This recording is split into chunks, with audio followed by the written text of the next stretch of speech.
So many people get to a point in life where things have finally calmed down. The kids have left. You're good. Work has calmed down. The chaos in life reduces. The environment around them are safer. But yet, instead of feeling relief, they find themselves more anxious, more traumatized, more triggered, more restless, and they just can't switch off. And the feeling amplifies more than ever before. And this is the moment that confuses people the most because it doesn't make logical sense. And it often leads individuals to believe that they are the problem. Well, it's got to be me. I'm the problem because the anxiety hasn't settled, and they overthink, or they even sabotage their own peace, thinking it's all their fault.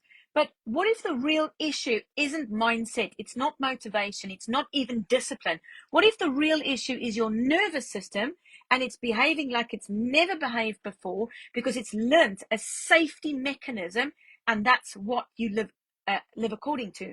Now, many people live in a constant state of tension without even fully realizing it. Their body is tight, their minds are active, and there's this underlying sense that something is not quite right, even when everything on the outside appears really safe. And they try their best.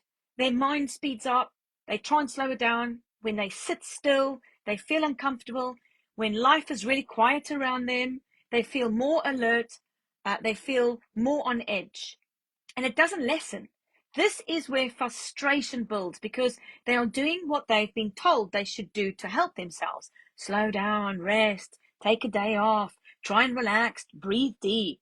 Yet the experience they have builds and builds and builds, and it just doesn't get better. And they start to avoid those rest days. They start to just be busy, and then they get overwhelmed and they distract themselves constantly, not because they want to, because the stillness isn't safe for them. So now you can't even relax. And this is where trauma patterns and triggers become visible because they are driving behavior without the individual even fully understanding why. Now, what is happening here is deep rooted in how your brain and your nervous system has adapted for the trauma. The brain's threat system, particularly your amygdala, becomes overreactive and it starts scanning for danger all of the time, while the thinking part of your brain, the prefrontal cortex, becomes less influenced when the system is activated. Now, this creates a situation where most people can logically know they're safe, yet their body doesn't know they're safe. Their body doesn't feel it. So at the same time, your brain strengthens the pattern because through neuroplasticity, we're told that that's what it should be doing, but the system stays in survival mode. And the more it wires itself to stay that way, the worse the situation gets.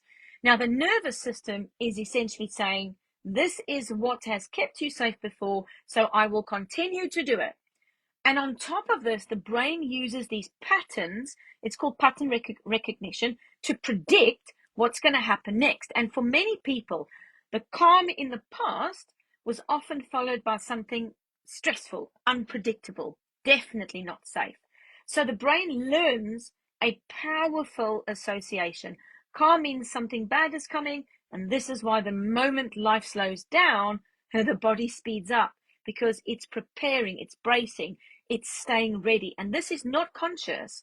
This is a trained survival behavior response. Now, the mistake most people make at this point is trying to think their way out of patterns and triggers, telling themselves, relax, keep calm, stop overthinking, what am I doing? But this is not a thinking problem. It's a nervous system trigger problem, and it requires a totally different approach. And this is where a structured 3-phase framework, which we focus on and allows the nervous system to regulate, becomes essential. Because the goal isn't to understand safety. We all understand we have to be safe, but we have to teach the body how to feel it again. So through a process of release, reprogram, and restore, the brain and the body can begin to shift out of the survival mode and into a state where calm doesn't feel threatening. Because when the nervous system starts to feel safe, everything changes. The mind quietens down, the body softens, and relaxation, oh man, it becomes something really possible, something that doesn't feel out of reach. Now, this is exactly the work that we do inside the Trauma Recovery Method program, where individuals don't just talk about experiences, they are actively retraining the brain, their behavior patterns, their nervous system, and we use a proven, structured process, because staying stuck in survival mode is not a life sentence. It's a pattern, and patterns can be changed. Triggers can be dealt with. If this resonates with you and if you want more information, follow us on YouTube, stay following in the Facebook group, or book a consultation with us where you can receive the support that you want. Real change happens when the body learns what the mind has been trying to believe all the way, all along. So it is safe to relax. We just have to help that nervous system recognize it.